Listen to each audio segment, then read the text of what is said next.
Welcome to Small Talks. Today we have Adriana Celis, our speech language pathologist, not our. She doesn't work for me. Thank you so much for being here. Where do you work and how long have you been doing this? So I work for Early Childhood Intervention. In short, it's ECI, and it's a program for kids from 0 to 3 years old. And our focus is early intervention. But I've been a therapist now for 11 years. Wow. I know. 8 of those years I worked at El Paso Children's Hospital, and I've been with ECI for 3 years now. Nice. So we'll just get right into it.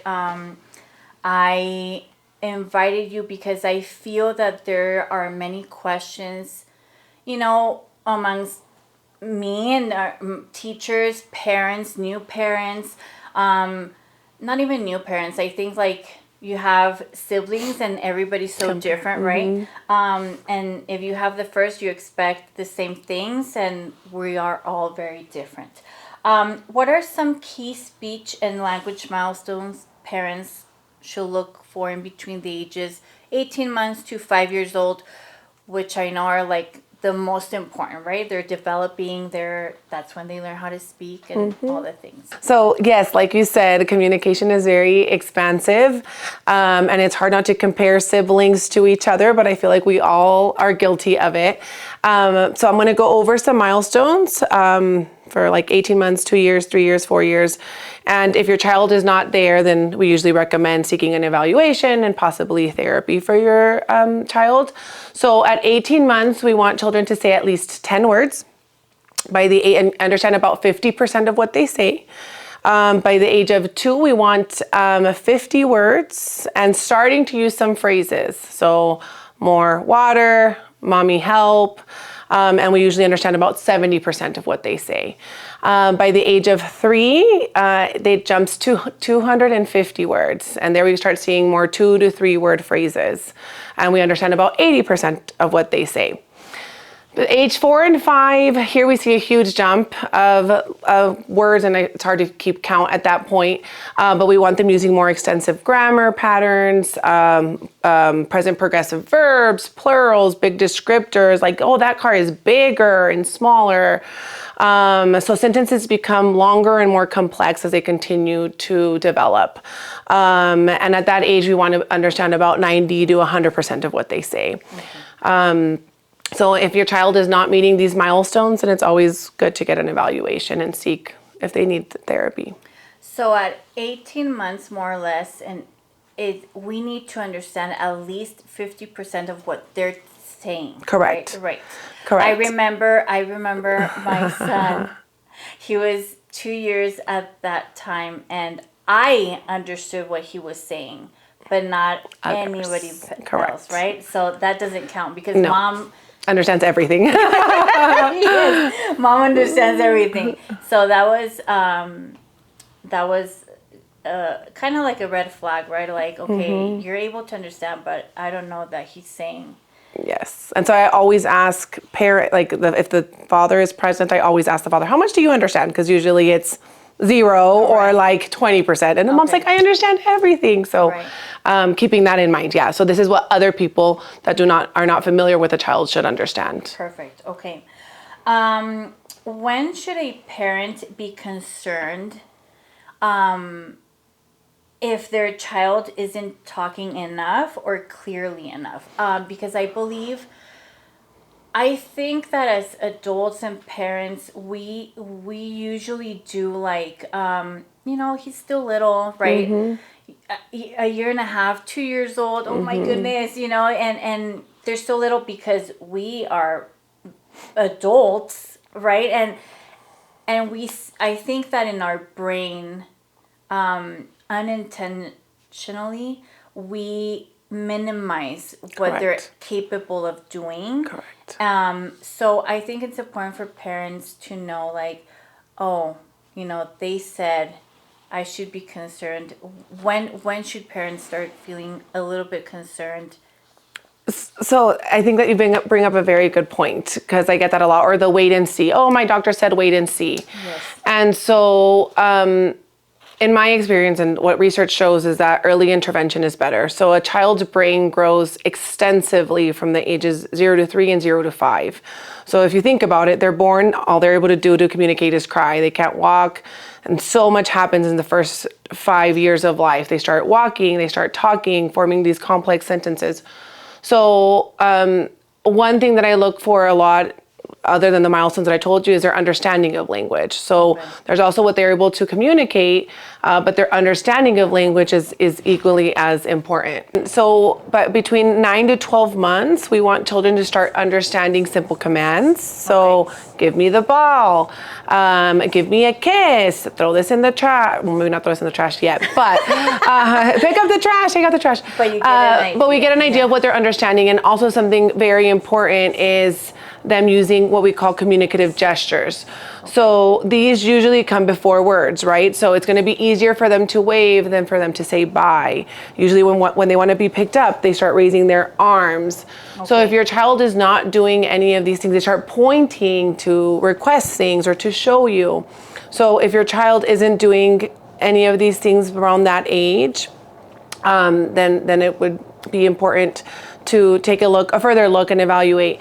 And I always, as a parent now, I feel like I always rather err on the side of caution, right? So if they evaluate my child and they tell me, oh, you know what, he's doing fine, then you have that peace of mind, right? So any time than waiting. Yeah. So I do have parents that will go and evaluate, and their child's 33 months. And so we have 3 months of therapy, and there's other things that they'll continue with therapy after that, but there's a big window. And so I see kids as little as 6 months, 9 months, right? And then sometimes they'll graduate from our services and then they're fine, right? But the importance of working with them at a young age. So anytime that a parent has a doubt, I tell them, get a referral and see if they qualify, rather than waiting and seeing, because we know that the long-term benefits are right. It's better. It's better, and I believe it's easier to make a correction when they're younger rather than when they're older, because we're creatures of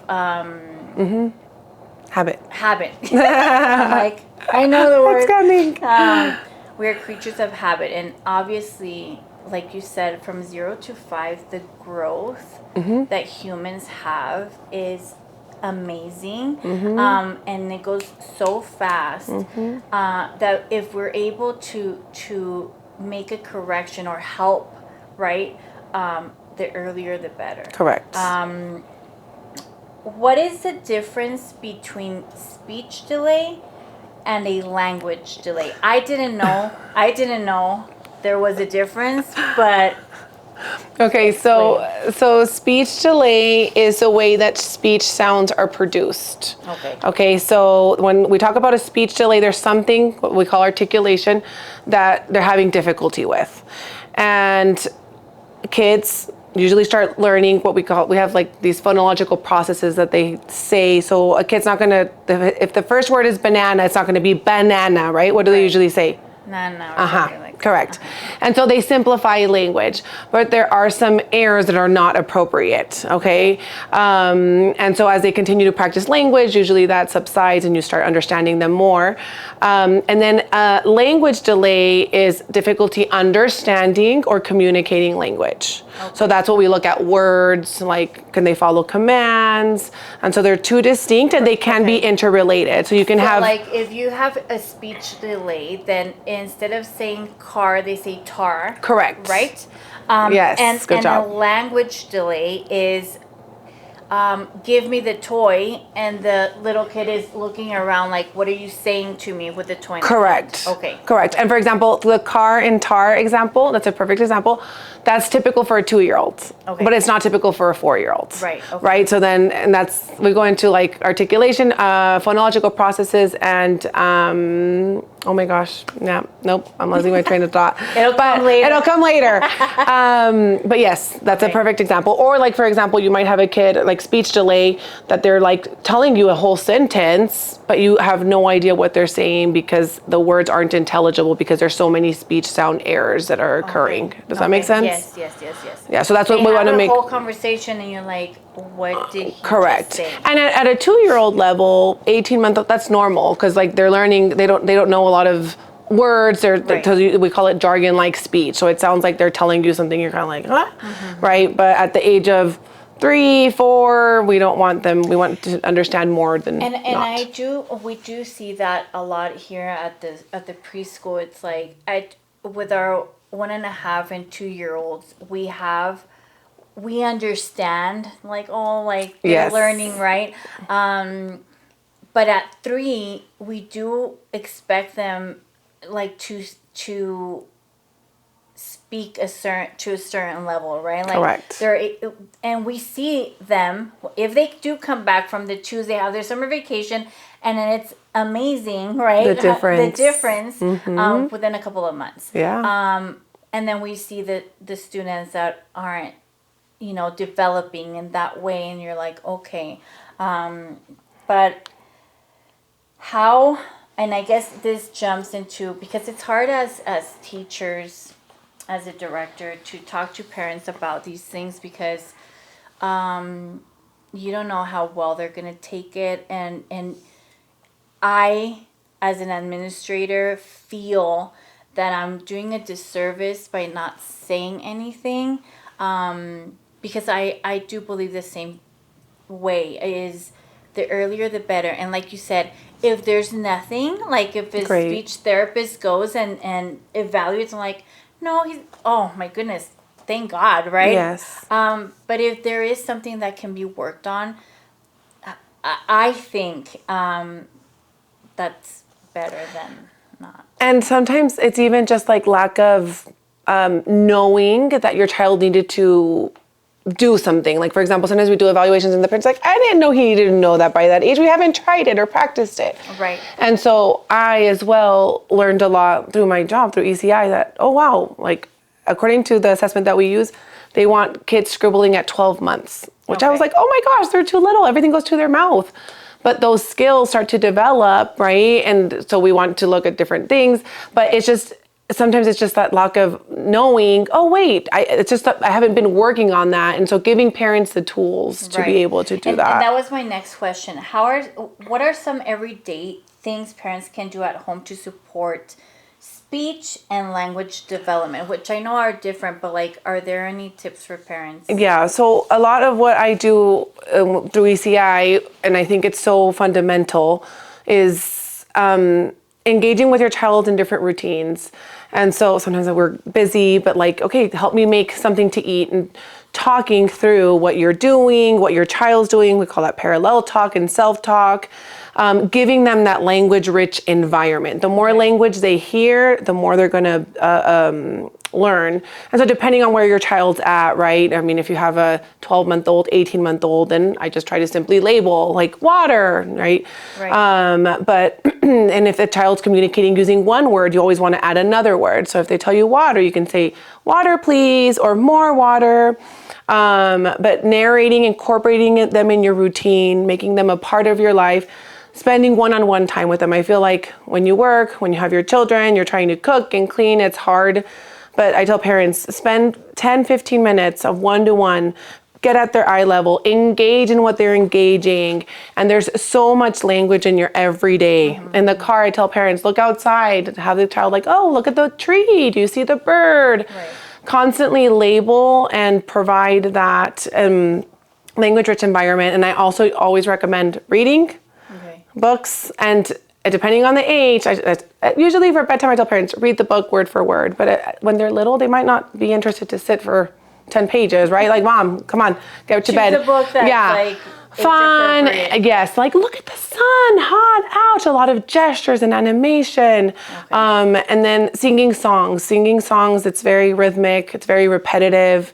I have kids that really learn language through songs. And so I'll tell parents, like, start singing during your daily routines. Like if you're brushing your teeth, we've heard the song, brush your teeth, this is the way we brush your teeth. And really just supporting them in that environment and finding things that they like. So, I mean, I work with children that have autism, that have Down syndrome. And some parents tell me they really struggle to sit down and read a book, right? Or they're interested in things that are not toys.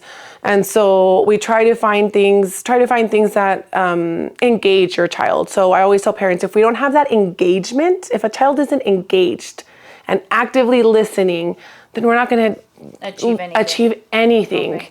And so sometimes it's simple, like turning on and off the water or a tickle game, right? Okay. But engagement is key in that attention, because I can sit there not wanting to sit and read a book about flowers if your child could care less about the environment. So we called that exactly. We call child-led play. So whatever he's playing with, he's tapping on that. How can we incorporate some sort of language or sound or to make sure that we do have them? Yeah. Okay. This next one, I think it's a little bit controversial, and I don't know how much study there is behind it, but I know it's a big one. Can too much screen time affect a child's speech development? Right now, you were talking about parents being more involved with, like, either they're reading a book, incorporating them if they're cooking, just talking to them. And I think, and I do want to make like a note, right? I think like sometimes there's so much information out there that we as parents, as adults, we overthink. Correct. How to do it correctly, what to do when this so and so. And I'm not saying that whatever I did with my kids is the best, because with the second one I didn't do what I did with the first one at all. But with my first one, I remember I didn't have this information back then, but I remember it was just me and her. My husband would go to work, and I would tell her, like, I'm gonna go cook you an egg, and I wouldn't use it baby talk. I'm not a big fan of it. So I would talk to her, and my mom would tell me, like, oh my gosh, that child. And she learned how to talk very quickly, right? And so, but it was just like, it's an everyday, like, I didn't sit down like, today I'm going to sit and talk to her about the environment for 15 minutes. Like, it doesn't have to be anything other than you talking to your children as human beings, right? So going back, it's too much what do you know? Okay, so research and a lot of doctors recommend 0 minutes of screen time under the age of 2. Okay. However, I'm a mom and we have to be practical, and I always try to tell parents that, right? Like, I mean, we have to be realistic in our ability to not use screen time. And so with my girls, with my second, she definitely watches more TV than my first. But things that I usually tell parents is limiting it to 30 minutes max. Trying, and as much as educational as you think that the shows are, it's screen time. It's screen time. Right. And so I have parents like, oh, but it's teaching them letters and numbers. But what they're missing is that social engagement. So the TV is talking and talking and talking, but they're not having to respond. They're not having to engage in any sort of conversation. Okay. They're not having to take turns. And so, and there's other shows and research that suggests that it also affects like ADHD. Not that it causes it, but it can make it a little bit worse. Why? Because the television shows nowadays are designed to keep your child glued to the TV and to be a free babysitter, right? Yeah. And so like Cocomelon, and there's specific shows that a lot of parents use because the kids like it. If you see, they are switching scenes every 10 to 15 seconds, and that's to keep the child engaged. Wow. And so then a child, when you're trying to play with them, they get bored easily, they're not as attentive because they want that constant stimulation. Wow. And so I recommend educational shows, the shows that we used to watch way back when, like Mr. Rogers and Sesame just, Street. a lot less stimulation, because they say that the child also is only looking at the visual stimulation, Okay. not so much listening and actually absorbing. And so choose with caution, and you can Google or ChatGPT what shows are recommended for younger kids. But I really try to limit it as much as I can. Yeah. But I mean, Yeah, like it's I a hard said, topic for it's sure. a hard topic, and I do feel that it's hard because, and I'm thinking back to when I had my kids, right? My daughter didn't really watch TV for a whole year, Good. but my son, Yeah. because my daughter, he Yes. was born when she was 2.5. Yeah. So obviously, like, I wasn't gonna like turn off the screen for her because he was in the room. So, Correct. right. Okay. So Same thing happened to me. So my older one was a little bit older, so my second one watched TV since she was younger. Yeah. But just still sweating that quality time, right? Like it's not. I think a key point is like, the screen is not gonna teach your Correct. child where you're gonna teach Correct. in person. Correct. Right. I think a key point is to understand that the screen is not going to teach what you as a parent is going to teach Correct. your child, right? Like you mentioned, like, even if they're teaching the ABCs and the 1, 2, 3s, there's nothing compared to like the physical interaction, the person-in-person interaction with the child, because you can see how your child responds Correct. to you trying to teach Correct. them, like, and I think as adults, like, we need to understand we don't have to be professionals to know, to have that that gut feeling, right? Like, to understand, like, even if you're on play dates, I feel that you can tell, like, oh man, like, I should really look. I see these other 2 or 3 kids doing so and so. They're around the same age. My child isn't. So all those things are part of their speech and language development And social, which is a big aspect. right? So going back to, no screen time is always better. Correct. But if you are going to do screen time, limit it, and don't expect it to teach your child all these milestones. Correct. Because it's stimulating them in a different way. way. And make sure you pick something that's appropriate. So my girls watch, I know that some parents don't like her, but Miss Rachel, or there's some in Spanish as well. So there's good options out there. Right. There's another one, Bear. I have a lot of parents tell me other ones, but my girls right now like Peppa Pig, and so, so you do what you can, right? But I do try to limit it as much as I can. Okay. You talked about this a little while ago, about if a parent or a teacher notices a concern, what is the best first step? You mentioned that wait and see. Right? Correct.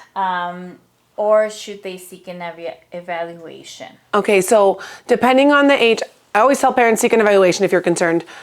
Depending on the age, it might look a little different. So from 0 to 3, the state of Texas has the program that I work for is called Early Childhood Intervention.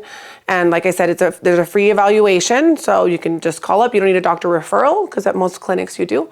Call up. They do a comprehensive evaluation. So not just communication, but motor skills, cognitive skills, social skills, adaptive skills, which are things that they do for themselves, like eating, how they eat and they drink, dressing, undressing. And so that would be my recommendation from 0 to 3.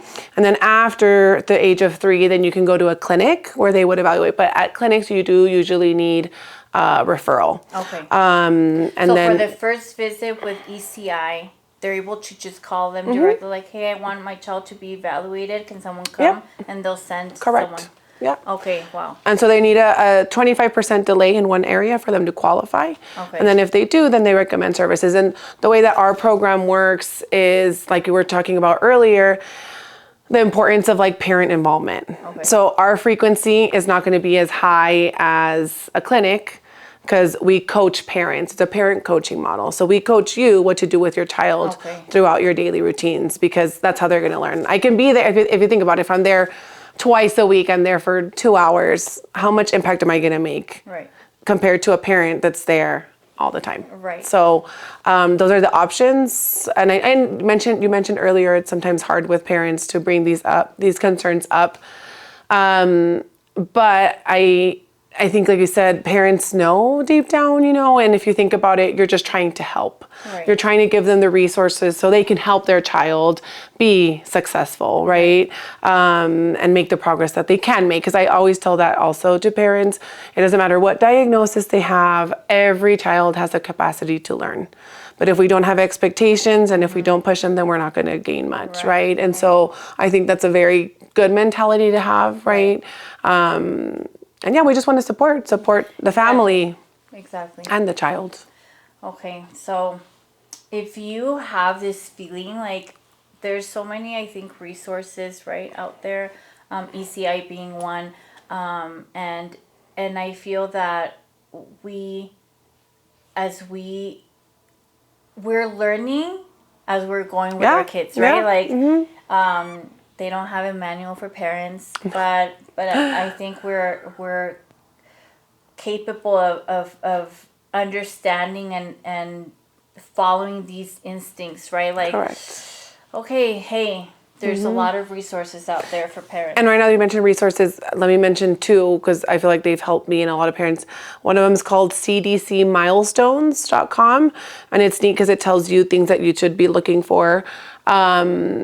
That we want your child to be doing, and if they're not, to call early childhood intervention. And then the other one, asha.org, that's our national association, and it also gives you like what children should be doing between the ages of 18 to 24 months, and if they're not, what you can do, and if they're not, then seek an evaluation. Okay. Asha? Asha, ASHA.org. Okay. And so you can look at milestones and it gives you all sorts of milestones, right? Right now, I think our focus is communication, but like I said, it focuses on all developmental milestones. Okay, perfect. Here's another another one that I think there's a lot of myths around it, right? Does being bilingual cause delays in speech or language? Okay, yeah, that's a very good question. So no, it does not cause delays in communication. A lot of parents that I work with tell me that, right? Like, this is they're exposed to 2 languages. So regardless of them being exposed to 2 languages, usually here in El Paso, it's English and Spanish, their milestone should still be the same. Okay. So they should still say 10 words at 18 months, whether they're English, Spanish, both. But that does not change. And once I start working with parents, they tell me, well, since he's already delayed, so we just focus on one so that way it doesn't make it more confusing and harder. However, all the research shows the contrary. So there's a lot of benefits with attention and focus, cognitive skills, because being bilingual is not easy, right? And they say that they're more able to learn other languages if they're bilingual at a young age. Improved memory, better reading and writing skills. Wow. So I always tell parents we can focus on one, but I do think it's important and know what the research says, right? Like, it's not going to cause a greater delay. And some kids do respond better in one versus the other. Like, I had one mother who only spoke Spanish and her son only spoke English from the television and from her older brother. And she's like, I don't understand what he's saying. So that was a very interesting case. Okay. But I always tell parents both languages. And some parents choose to do, dad speaks only English, mom speaks Spanish. Okay. I have a child right now that's learning 3 languages. Okay. German, Spanish, and English. Wow. And the parents are very consistent. And they're doing really well. Okay. Yeah. And I think maybe this should have been said at the beginning. We did mention that every child is different, right? Correct. And the growth, how they develop, it looks different for everybody. Mm-hmm. So what my now 13-year-old did at 2, my 10-year-old obviously didn't do at the same time, and that's okay, right? Like, we're talking about, I think, like, the feeling of knowing, like, hey, like, I think there's something missing, or they should probably have that encouragement to help them, like, you need a little push, right? Exactly. Right? Yes. There's speech delay or language delay. Good job. Doesn't equal so and so. Correct. Right? Like, and something right now that you mentioned, that like hearing like is a big aspect too. So sometimes it's just that they need either tubes, or like 'cause their ears are full of like wax or fluid, and so it sounds like they are underwater. And so sometimes it's something as simple as that. So I always tell parents, like, can they respond to different sounds? So they should be responding to sounds at a very young age. Sounds, whether they're loud or the door closing, something falling, responding to moms, right? And then calling their name. Responding to their name also. I remember, like, we were around a 3-year-old, and we would call them by their name, right? And no response whatsoever. So then obviously we talked to parents, and it was like, hey, just so you know, this is something that they should be able to respond to. Correct. And the parents are like, oh, okay, like, and like you mentioned earlier, like, some parents don't even know these things, right? Yeah.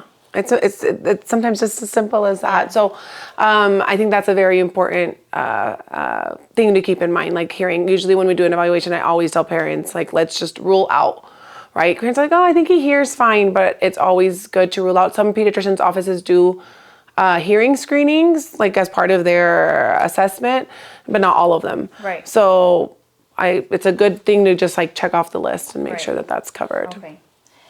Does having a sibling or going to preschool help or hurt speech development? Okay, I think this is a really good question as well. I really, and I always tell parents it's a very personal question, right? Like, I never try to like recommend you need to send your child to, because you don't know if it's going to help or not. Correct. And every child's so different, right? So I in my experience with my girls, I have seen so much growth in language and socialization, in paying attention, right? Like sometimes my daughter doesn't pay attention at home, but she does at school. And so I feel like their skills, the sharing, the turn taking, there's skills that they're exposed to, and not just in communication, I think just overall. Right. That I, as a parent, I feel like helps so much. But I do also feel that there are some children that might not be ready, right? And some parents too, I have some parents like, no, I want to keep him home as long as I can, because once they start school, then they never come back. They never come back, yeah, literally. So I think you have to look at a lot of different factors. But one thing that I love is they have a routine. So I feel like something that I see often is when they're at home with parents, there's not really a routine, right? Like, you get up whenever, you eat whatever, the child's hungry, and children thrive on routine. And I feel like as adults we do too, right? Especially kids with autism, like having a set routine is so important. And so I feel like there's so many positives, and I also think you have to find the right place, right? And so somewhere that's educational, that the teachers, I mean, every parent are encouraging and supportive, and have that conversation with parents. And so I think that it does teach skills. I actually have a music group that I do through my job for kids that are enrolled in ECI, and it's to help with that social interaction, that engaging with other children, because there's some kids that really struggle to engage with other children. And so, and you see little by little so much progress, like, and how much it helps them in so many areas. So not just so I'm a firm believer, but I know it's not for everybody, and it's not like, oh, you're gonna put them in school and they're gonna start talking, right? But I do think that there's benefits in like the consistency. They sing songs, they read books, right? There's so many things that they're exposed to, that as good as a parent as you are, sometimes we don't have the time or the tools to be able to give them these experiences that they get at. I do tell parents, like, school, finding the right like preschool, daycare, schools for your children, it's like a relationship. Yeah. Like either you click or you don't Yeah. click, and that's totally fine. Yeah. Because you as a parent are looking for what's best, what you believe is best for your kids, right? And I do believe like if you're looking to put them in a preschool, I'm like, make sure they have a routine because Yes. it's good for their development. Correct. Like we have a lot of students that come in already knowing their ABCs, already knowing their colors. They know all the like fundamentals, right, for when they're 2.5, but they don't know how to follow directions. Hey, right now it's time to sit and learn. We'll get to play at 9:30. Right now we need to sing a song, right? Once they're able, once they get here and they start seeing that there's a routine, when we try to break that routine because there's like a birthday or an event or whatever it is that's going on, they're like, why are we doing this? We're supposed to be outside, you know? And it's just like, it's and it's good for them and it's good for their development. Yes. We look for their social development, their cognitive, all the things that make a human being be part of like this social world that we live in, right? Yeah. And I think you bring up a good point about like, because I also tell parents that if I'm not a good fit as a speech therapist, there's others, right? Yes. So it doesn't mean that like that's I'm not going to get hurt. It's just you need to find a good fit for the parent and the child, right? Because everybody's involved there. Yes. And so like I always tell parents, look around, right? I always recommend not on Star Kids. But I do tell parents, ask questions, like be informed because there are some places, correct, that they use screen time at a daycare, right? Like, and so finding what's important for you and where, I mean, what's going to work best for your child. Exactly. The sun shines for everybody, and there's a place for everybody where you as a parent is going to feel comfortable anywhere. At the end of the day, we're all looking for the well-being of the child, right? Exactly. Okay. To wrap this up, what's one message or piece of reassurance you love to share with worried parents? I think I probably touched on this earlier, that every child has the capacity to learn. I remember when I was at the hospital, this mother had a baby with Down syndrome, and it was unexpected. And I remember I just grabbed her and I'm like, she's going to do great things, and you just have to have these expectations, right? Like I feel like sometimes when we hear a diagnosis, or even just if your child's delayed in communication, right? As parents, we worry. Just knowing that they're going to make progress, and it might not look like everybody else's progress, but they're going to make progress. And knowing that you as a parent are going to help guide that, I think, I mean, what I try to do is empower the parent, right? And having faith that they're going to grow and they're going to be able to be in a school and continue to learn, right? And it might look different for your child, but it doesn't mean that it's bad. No, exactly. And it's still, I always tell parents, it's still like when they get a diagnosis, it's still Juanito, right? Like it hasn't changed Juanito. It's just how he learns might look a little bit differently. So, knowing that your child's, they all learn at different paces. It might look different, but they have the capacity to learn and to love. They'll have the potential, yes. Thank you so much for coming. Thank you. We it was hope fun. that you enjoy our small talk, and we'll see you soon.